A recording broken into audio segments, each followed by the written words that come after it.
Audio Jungle। Hello दोस्तों, नमस्कार। पशु परिचर महत्वपूर्ण प्रश्नोत्तरी टेस्ट सीरीज पार्ट 13 में आप सबका स्वागत। और इसमें हम 20 क्वेश्चन कवर करेंगे। दैनिक विज्ञान, राजस्थान जीके और पशुपालन सामान्य ज्ञान यहाँ पर हम देखने वाले हैं। प्रत्येक प्रश्न के उत्तर के साथ हम व्याख्या करते हुए भी चलेंगे, तो वीडियो आपके लिए अत्यंत महत्वपूर्ण है। मैंने यहाँ पर कई सारा कंटेंट जोड़ने की कोशिश की है, बस आप इस वीडियो को बड़े ध्यान से देखें, तभी ये क्लास आपके लिए महत्वपूर्ण साबित होने वाली है। तो दोस्तों, करते हैं क्लास को शुरू। चैनल पर पहली बार देख रहे हो तो चैनल को जरूर सब्सक्राइब कर लो, क्योंकि मैं इसी तरह का कंटेंट आप सबके लिए लेकर आता रहता हूं। तो दोस्तों, करते हैं शुरू। पहला क्वेश्चन है, अंडा गर्भनाल में कब तक जीवित रहता है? पहला क्वेश्चन क्या कह रहा है? अंडा गर्भनाल में कब तक जीवित रहता है? इसकी अवधि बतानी है। 24 घंटे, 48 घंटे, 72 घंटे, 96 घंटे। सही ऑप्शन क्या होगा दोस्तों इसमें? याद रखें, ऑप्शन बी सही होगा इसमें। अरे, अंडा गर्भनाल में कब तक जीवित रहता है? 48 घंटे। दोस्तों, इसी के साथ और जानकारी यहाँ पर देखो आप। भारतीय गाय की यौनारंभ अवस्था क्या बोल रहा है यहाँ पे? अरे, भारतीय गाय की यौनारंभ अवस्था 24 से लेकर 30 माह, ये आप याद रखें। और घोड़ी की यौनारंभ अवस्था कितनी है? 18 से 24 माह। भेड़ की कितनी है? तो यहाँ पर देखें, 8 से 12 माह। और कुत्ते की यौनारंभ अवस्था कितनी है? 7 से 10 माह। इसके बाद में सूअर की 6 माह। अगले क्वेश्चन की बात करते हैं। भैंस का मध्यकाल होता है। अरे, क्या बताना है आपको? भैंस का मध्यकाल होता है, कितना होता है, कितने अवधि में होता है ये? तो याद रखें, यहाँ पर जो सही विकल्प होगा वो क्या हो जाएगा? ऑप्शन ए, 36 घंटे। ये आपको याद रखना है। भैंस का मध्यकाल। भेड़ का मध्यकाल 24 से 48 घंटे, गाय का मध्यकाल 12 से 24 घंटे, भैंस का मध्यकाल 36 घंटे और कुतिया का मध्यकाल कितना है? 9 दिन। तीसरा क्वेश्चन है, गाय में मध्यचक्र की सबसे लंबी अवस्था है। गाय में मध्यचक्र की सबसे लंबी अवस्था आपको बतानी है यहाँ पर। प्रोइस्ट्रस, इस्ट्रस, मेट इस्ट्रस, डाइस्ट्रस।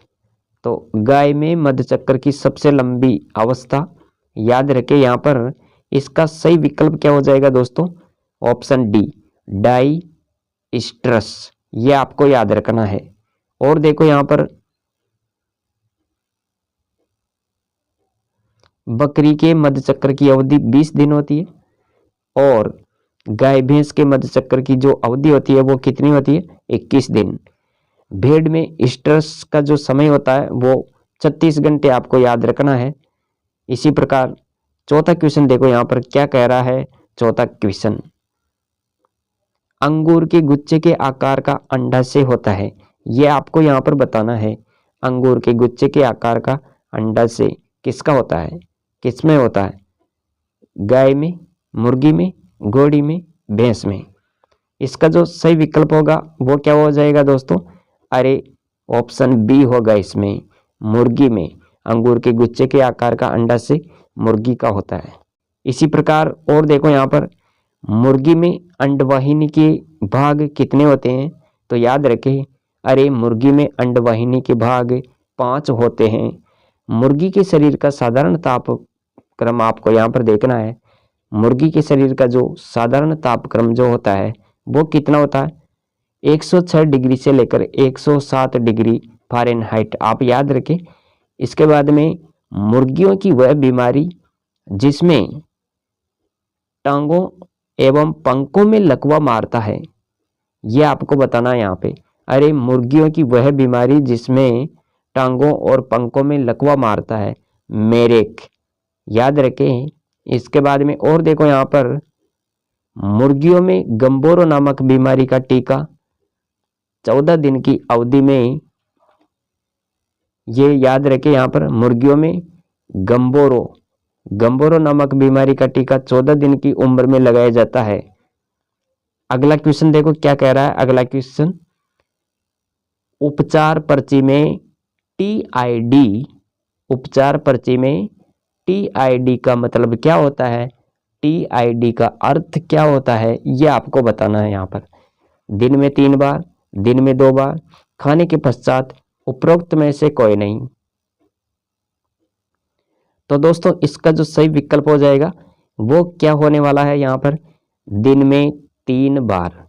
उपचार पर्ची में टीआईडी का मतलब क्या होता है, दिन में 3 बार। और देखो इसके बाद में बीआईडी, दिन में 2 बार, पीसी खाने के पश्चात, ये भी आप ध्यान में रखें यहाँ पर।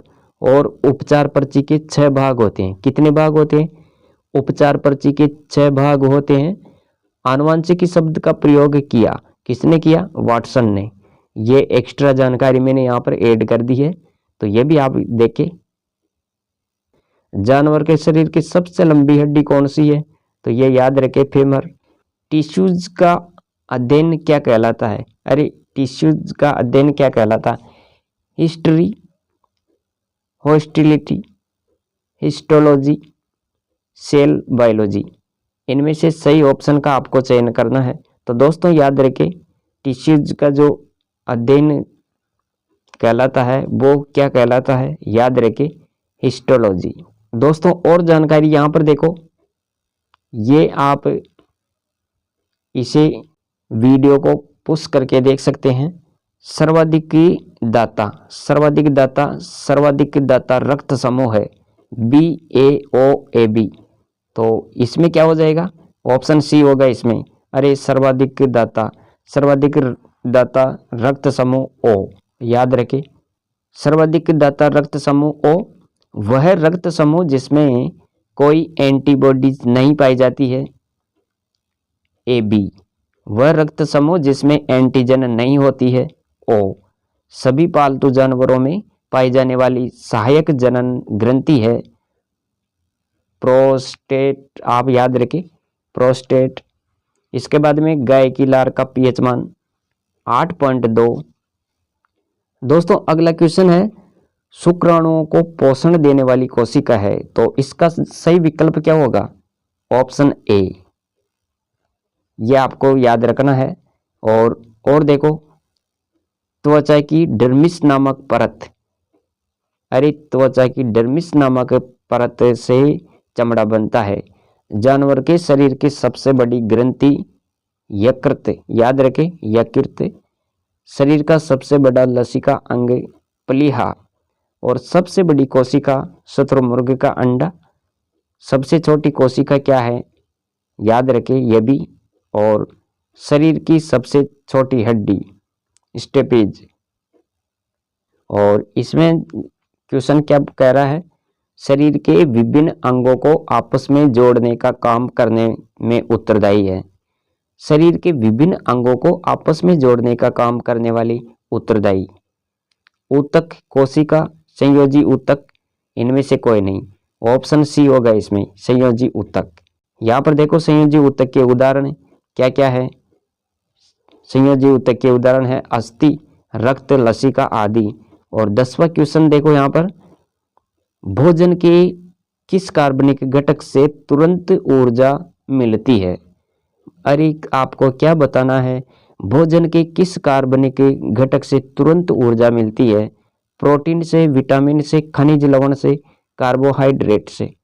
इसका जो सही विकल्प होगा दोस्तों क्या हो जाएगा यहाँ पर, अरे कार्बोहाइड्रेट, जिनसे तुरंत ऊर्जा मिलती है। और सर्वाधिक कार्बोहाइड्रेट किसमें पाई जाती है, चावल में।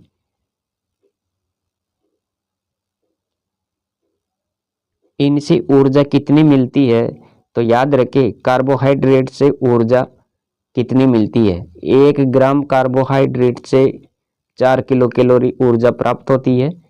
इनके सोर्स, इनके स्रोत है, चावल में सर्वाधिक होती है ये, गेहूं, मक्का, बाजरा, मीठे फल जैसे केला, आलू, शक्करकंद, बिस्किट, ब्रेड, पास्ता, इन सब में कार्बोहाइड्रेट पाई जाती है।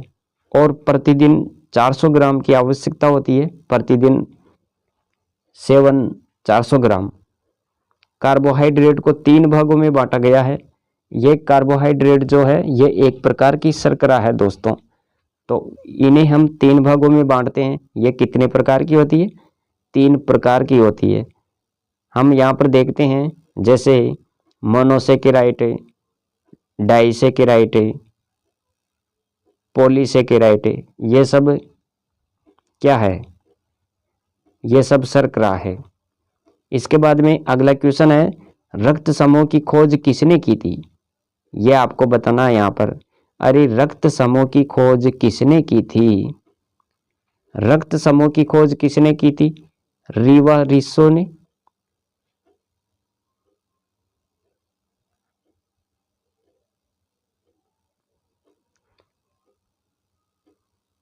ग्यारह नंबर का क्वेश्चन है, रक्त समूह की खोज किसने की थी? रीवा रोसी ने, कार्ल लैंडस्टाइनर ने, रेटेल लेनेट मुल्डर। तो इसका सही विकल्प क्या हो जाएगा?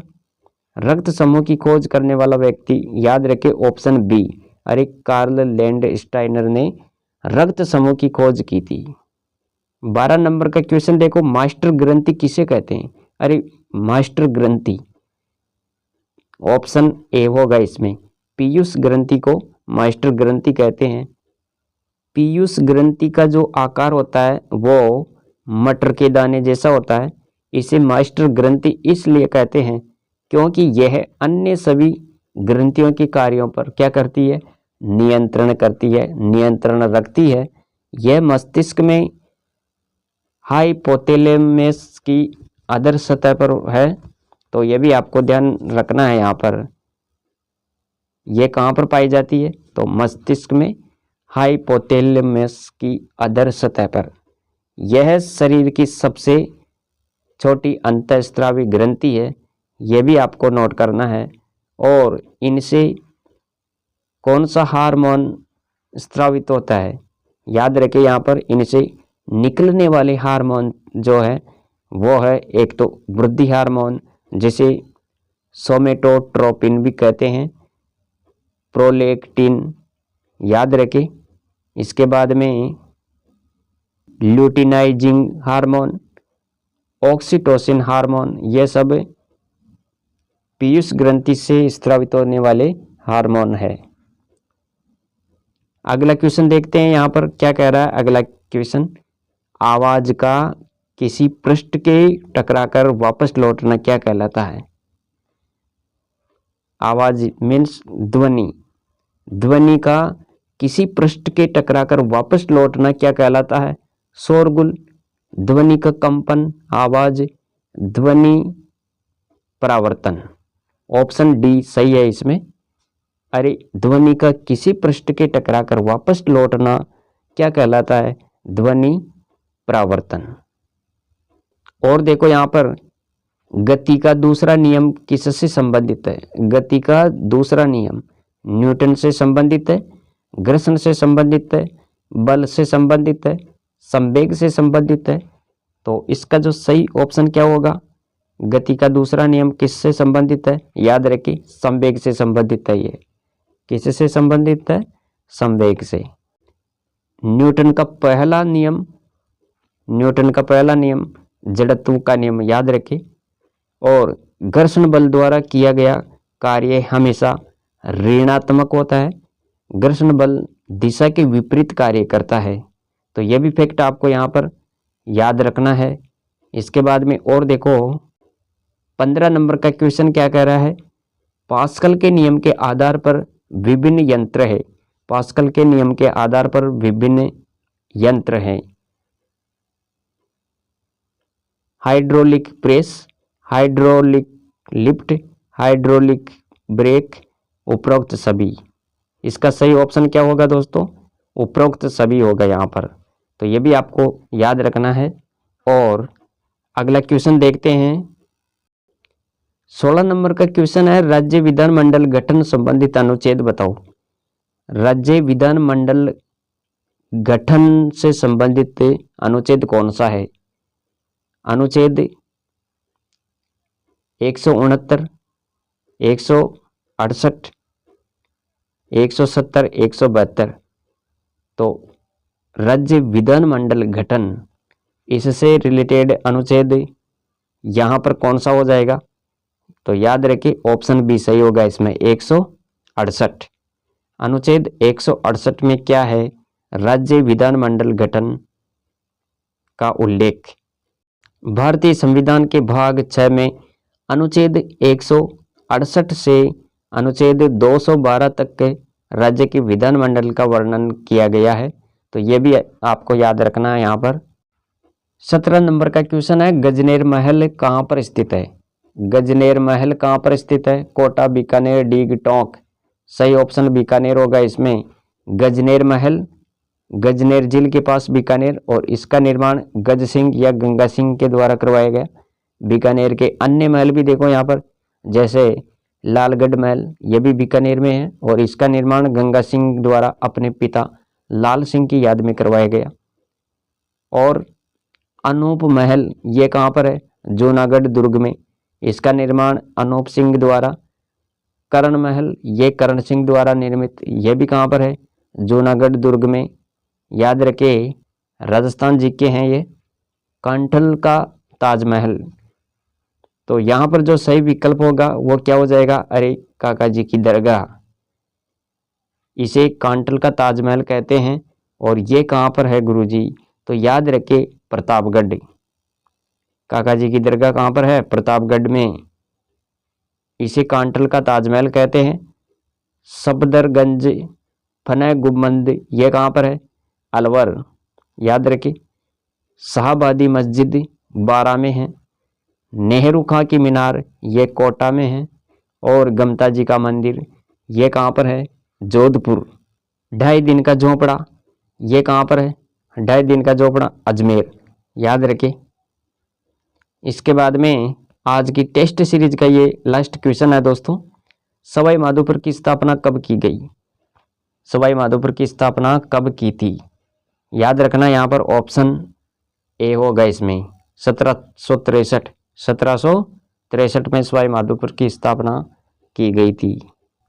तो दोस्तों ये थी आज की टेस्ट सीरीज, जिसमें हमने कुल 20 क्वेश्चन कवर किए हैं। और यह टेस्ट सीरीज आपको कैसी लगी कमेंट करके ज़रूर बताइए। और चैनल पर पहली बार देख रहे हो तो चैनल को भी सब्सक्राइब करो, क्योंकि मैं इसी तरह का कंटेंट आप सबके लिए लेकर आता रहता हूं। तो दोस्तों मिलेंगे अगली वीडियो में, तब तक जय हिंद, वंदे मातरम। Thanks for watching.